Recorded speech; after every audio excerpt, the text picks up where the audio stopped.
Adani Hindenburg കേസിൽ പുനഃപരിശോധനാ ഹർജി സുപ്രീം കോടതി തള്ളി. കേസന്വേഷണം പ്രത്യേക അന്വേഷണ സംഘത്തിന് കൈമാറാത്ത സുപ്രീം കോടതി ഉത്തരവിനെതിരായ ഹർജിയാണ് തള്ളിയത്.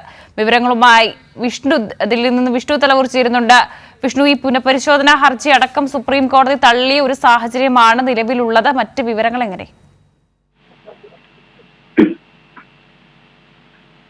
വർഷ, തീർച്ചയായിട്ടും അദാനി ഗ്രൂപ്പിന് വലിയ ഒരു ആശ്വാസം ലഭിക്കുന്ന നടപടിയാണ് സുപ്രീം കോടതിയിൽ നിന്നും ഉണ്ടായിരിക്കുന്നത്. അതായത് അദാനി ഹിൻഡൻബർഗ് കേസിൽ ആ വിധിയിൽ പുനഃപരിശോധനയില്ല എന്നതാണ് സുപ്രീം കോടതി ഇപ്പോൾ വ്യക്തമാക്കിയിരിക്കുന്നത്. അതായത് നേരത്തെ തന്നെ ഓഹരി വിപണിയുമായി ബന്ധപ്പെട്ട് അദാനി ഗ്രൂപ്പ് കൃത്രിമം കാട്ടിയെന്നാണ് ഹിൻഡൻബർഗ് റിപ്പോർട്ട്. ഈ റിപ്പോർട്ടിന്റെ അടിസ്ഥാനത്തിൽ പ്രത്യേക അന്വേഷണം വേണമെന്ന ആവശ്യം കോടതി തള്ളിയിരുന്നു. സെബിയുടെ റിപ്പോർട്ടിന്റെ അടിസ്ഥാനത്തിൽ കേന്ദ്രം നടപടി സ്വീകരിക്കണമെന്നായിരുന്നു കോടതിയുടെ നിർദ്ദേശം. അതിനപ്പുറത്തേക്ക് ഒരു പ്രത്യേക അന്വേഷണം അന്ന് സുപ്രീം കോടതി തള്ളിയിരുന്നു. അപ്പോൾ ഈ ഒരു അന്വേഷണം, അതായത് ഏതെങ്കിലും ഏജൻസികൾ കൊണ്ട് അല്ലെങ്കിൽ സെബിയെ കൊണ്ട് ഒരു പുനഃപരിശോധന വേണമെന്ന ഒരു ഹർജിയാണ് സുപ്രീം കോടതിയിൽ വന്നത്. ഏതായാലും സുപ്രീം കോടതി ആ ഒരു ഹർജി തള്ളിക്കളയുന്ന നടപടി തന്നെയാണ് സ്വീകരിച്ചത്. കഴിഞ്ഞ ജനുവരിയിലായിരുന്നു സുപ്രീം കോടതി ആദ്യം ഒരു വിധി പറഞ്ഞത്. ആ വിധി ചോദ്യം ചെയ്തുള്ള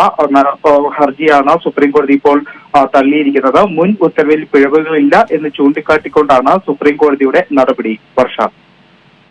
ശരി, വിഷ്ണുവാണ് വിവരങ്ങൾ നൽകിയത്. അദാനി ഹിൻഡൻബർഗ് കേസിൽ പുനഃപരിശോധനാ ഹർജി സുപ്രീം കോടതി തള്ളിയിരിക്കുകയാണ്. നിലവിൽ അദാനി ഗ്രൂപ്പിന് ആശ്വാസമായ വാർത്തയാണ് പുറത്തു വന്നിരിക്കുന്നത്.